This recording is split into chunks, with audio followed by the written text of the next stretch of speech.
Shefali জারিওয়ালা death, মাত্র ৪২-এ সব শেষ। ১৫ বছর বয়সে জটিল রোগে আক্রান্ত হয়েছিলেন শেফালি। কি এই অসুখ? তাতেই কি মৃত্যু কাটা লাগা গার্লের? শেফালি জারিওয়ালা ডেথ, বিনোদন জগতে ফের নক্ষত্রপতন। কাটা লাগা মিউজিক ভিডিও দিয়ে রাতারাতি জনপ্রিয় হয়ে ওঠা অভিনেত্রী শেফালি জারিওয়ালা আর নেই। শুক্রবার মুম্বইয়ে মারা গেছেন অভিনেত্রী। মাত্র ৪২ বছর বয়সে তিনি এই পৃথিবীকে বিদায় জানিয়েছেন। কাটা লাগা মিউজিক ভিডিও দিয়ে রাতারাতি জনপ্রিয় হয়ে ওঠা অভিনেত্রী শেফালি জারিওয়ালা আর নেই। কাটা লাগা মিউজিক ভিডিও দিয়ে রাতারাতি জনপ্রিয় হয়ে ওঠা অভিনেত্রী শেফালি জারিওয়ালা আর নেই। শুক্রবার মুম্বইয়ে মারা গেছেন অভিনেত্রী। মাত্র ৪২ বছর বয়সে তিনি এই পৃথিবীকে বিদায় জানিয়েছেন। সূত্রের খবর অনুসারে হৃদরোগে আক্রান্ত হয়ে তিনি মারা গেছেন। শেফালি জারিওয়ালা যখন কাটা লাগা গানটিতে পারফর্ম করেন, তখন তিনি রাতারাতি সারা দেশে বিখ্যাত হয়ে ওঠেন। তার গ্ল্যামারাস লুক এবং অসাধারণ পর্দা উপস্থিতি তাকে একজন আইকন করে তোলে। তবে এত বিশাল সাফল্য সত্ত্বেও শেফালির কেরিয়ার আর আগের উচ্চতায় পৌঁছাতে পারেনি।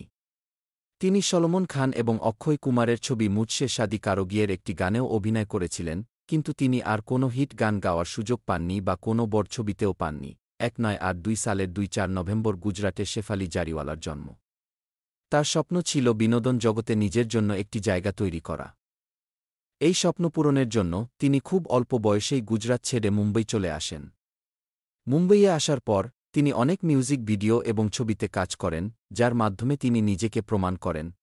কেরিয়ারের এক পর্যায়ে শেফালি হঠাৎ ক্যামেরা থেকে দূরে চলে যান, যা তার ভক্তদের হতবাক করে দেয়। সংবাদমাধ্যমকে দেওয়া এক সাক্ষাৎকারে তিনি এর কারণ জানিয়ে বলেছিলেন যে ছোটবেলা থেকেই তার মৃগীরোগের সমস্যা ছিল। এই সমস্যাটি ৫ বছর বয়সে শুরু হয়েছিল এবং পড়াশোনার চাপের কারণে এই সমস্যা আরও বেড়ে যায়। এই কারণে তিনি দীর্ঘদিন ধরে ইন্ডাস্ট্রি থেকে দূরে ছিলেন। কিন্তু পরে পরিবারের সহায়তায় তিনি সুস্থ হয়ে ওঠেন। শেফালি জানান, ঘন ঘন খিঁচুনি হওয়ার কারণে তার আত্মবিশ্বাস ভেঙে পড়েছিল। সে দুর্বল বোধ করতে শুরু করে এবং সবসময় ভয় পেত যে শুটিংয়ের সময় তার খিঁচুনি হতে পারে। এই ভয় তাকে ক্যামেরা থেকে দূরে সরিয়ে রেখেছিল। কিন্তু সে হাল ছাড়েনি এবং ধীরে ধীরে তার আত্মসম্মান ফিরে পেয়েছিল। খুব কম লোকই জানেন যে শেফালি কেবল একজন গ্ল্যামারাস মুখ ছিলেন না, বরং শিক্ষাক্ষেত্রেও তিনি দুর্দান্ত সাফল্য অর্জন করেছিলেন। তিনি মুম্বইয়ের Sardar Patel college of engineering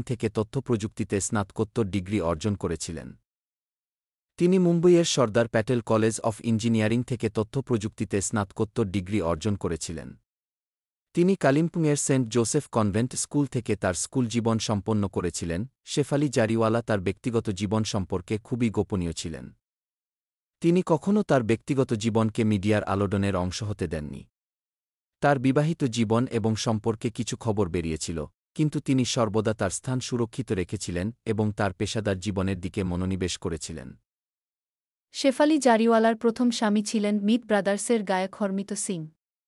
তাদের দুজনের বিয়ে হয়েছিল ২০০৪ সালে। বিয়ের কয়েক বছর সবকিছু ঠিকঠাক ছিল, কিন্তু তারপর তাদের সম্পর্কের মধ্যে তিক্ততা চলে আসে।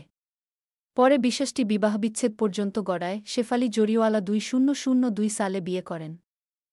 তবে সেই দাম্পত্য সুখের হয়নি। স্বামীর বিরুদ্ধে মানসিক ও শারীরিক অত্যাচারের অভিযোগ আনেন তিনি।